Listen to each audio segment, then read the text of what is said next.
Do you think it's possible to beat vanilla Minecraft with literally nothing? Now, I don't mean just without items, structures, or terrain. I mean spawning into a completely blank world without any blocks or items whatsoever. Well, I sure hope so, because that's what I'm going to be doing today. But I want to do this in fully legit survival, so I used the void only preset, which, when loaded in, spawns you in with the platform. So I did what any reasonable person would do and broke the entire thing with my fist. Now, this may not have been the best use of time, but it had to be done. Eventually, the platform was completely gone, and we could finally start the challenge. Somehow. Look, when I say this is a challenge, that is no exaggeration. I mean, heck, even if we spawned in creative mode, it's not like we have any blocks to place anything on. This is typically where a world like this would end for most normal people. Just an endless loop of dying and respawning. But I am no normal person.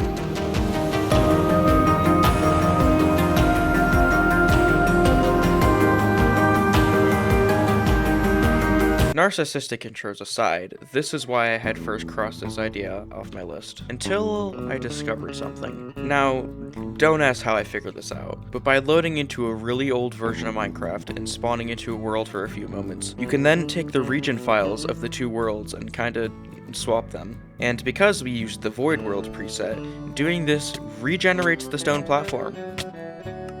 Now, if I'm being honest, I was debating whether or not to consider this cheating, but screw you, this is my video. Now, this is nice and all, but we still have 0 items. I mean, we can mine the stone, but that's not helpful. So I guess there really is nothing we can do. In this version, welcome to Minecraft 1.8. After trying to load the world up in a few versions, I eventually found out by loading into this version, it actually spawns you in with a world.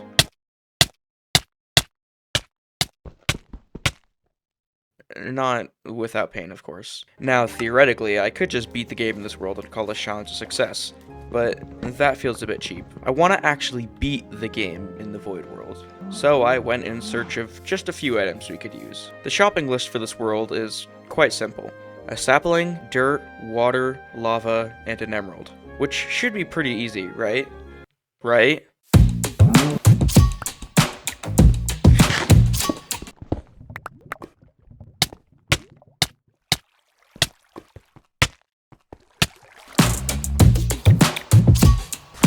Now, as expected, getting these items was fairly easy, but not as easy as pressing that subscribe button. I'm so sorry. After trading with the villager, I headed back to the cores where the stone platform is, and after some player data file swapping... I don't know why I didn't see that coming. But now, we're in a pretty good position. We have a sapling with a dirt block to grow it on. We have water and lava to make a cobblestone generator. Everything is going just well. So, I stopped paying attention to my screen and went AFK. I was just waiting for the tree to grow, and I thought that since mobs can't spawn within a certain radius of the player, I would be fine. I was wrong.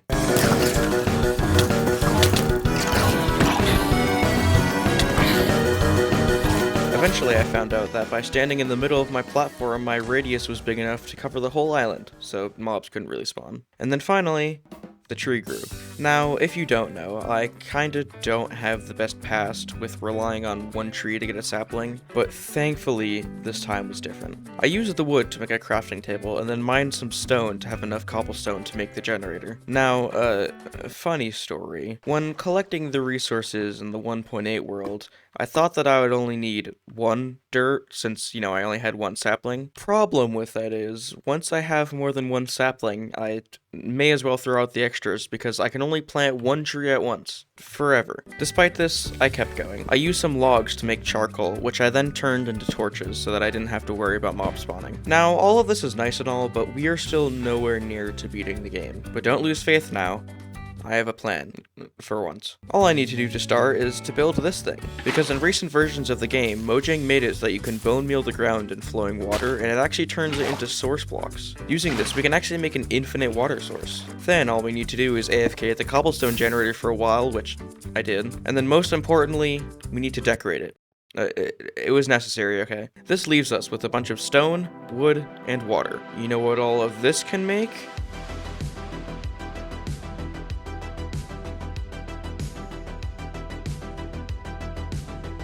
Now, why do we need this, I hear you asking? Well, zombies. These guys have a 2.5% chance of dropping iron, and using this we can craft a cauldron. Only problem with that is it costs 7 iron. My friend Twaj made a texture pack that makes certain important drops for mobs massive, which makes them easier to see, and really funny. It was designed for super flat, but it works well for here too. So after getting the first one, I tried to just cheap out and duplicate it. But after a few hours of trying to do that, I realized it would take less time to just farm it normally than to figure that out. So...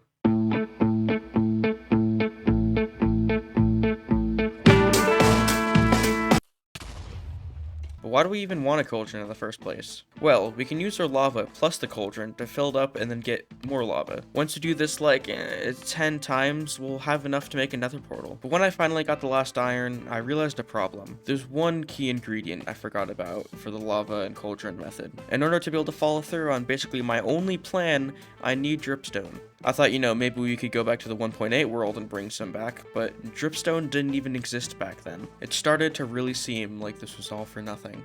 If only Mojang just added a mob that brought dripstone to me. Now yes, if you couldn't tell, this is what getting the emerald was for.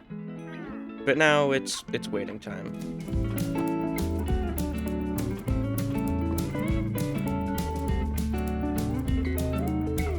Now, I may have wasted hours of my life sitting in front of a cauldron in a block game, but it was worth it because now we have this. In case you don't know, lava has this nifty mechanic where when you place it in water, it turns into obsidian, so we can abuse this mechanic and do this a couple times in the shape of a nether portal, and then boom. I then set some wood on fire to light the nether portal, and we had now accomplished dimension travel from nothing. Now it was time for everyone's favorite part of a Minecraft world, finding a nether fortress. So I wasted no time and went straight in. During this challenge, our world seed really hasn't mattered much because there's nothing around here. But now that we have a nether, we can only hope we get a good spawn. I kinda deserve that. But either way, I had to journey on for the blaze rods. And I think if I had 2 words to describe this journey,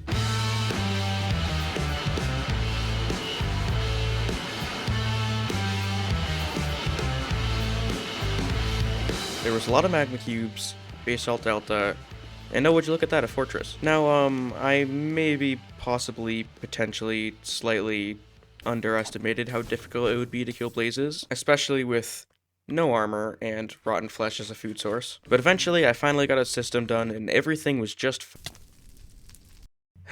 Usually this is where I would give up, and cry, and give up. But I was determined. I went straight back to the mob farm and got another piece of iron just to craft a shield so I could go back and get my stuff, which is just what I did. I ended up getting back to the nether fortress, getting my stuff back, and getting the rest of the blaze rods we needed without incident. But that leaves us with now, sitting here with 6 blaze rods and a dream, and a massive lack of ender pearls or an end portal, but hey, at least we're getting somewhere. So I guess our next step would be to spend some time in the nether killing endermen. And don't worry, I'll be safe. I won't almost die for the 8th time in this video. Oh crap.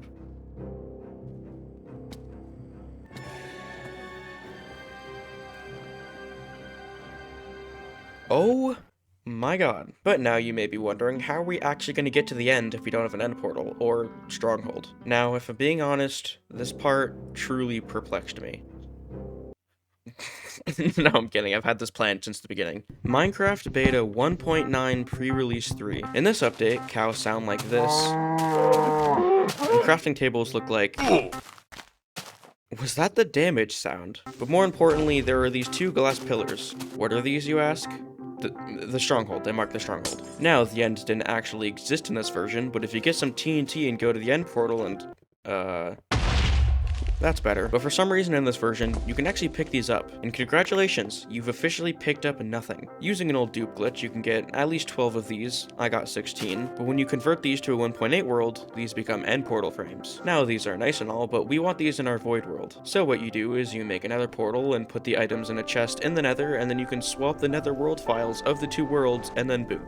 Now that was a very quick explanation, but if you want a more in-depth understanding of how this works, I made a video in the description that you can watch.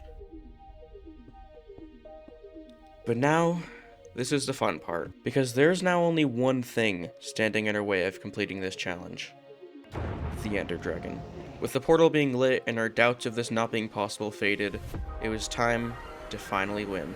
And as corny and cheesy and dumb as this may sound, this was now our end fight. We may only be using stone tools and rotten flesh, but nothing could ruin this now. At least I really hope so.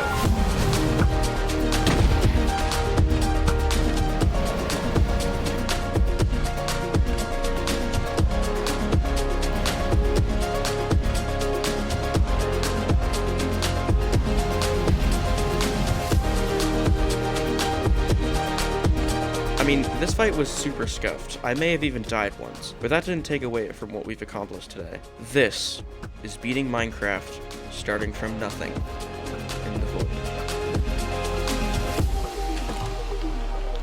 All the while, Minecraft is still telling me to punch a tree to mine wood. Like, you can't make this stuff up. Oh my god.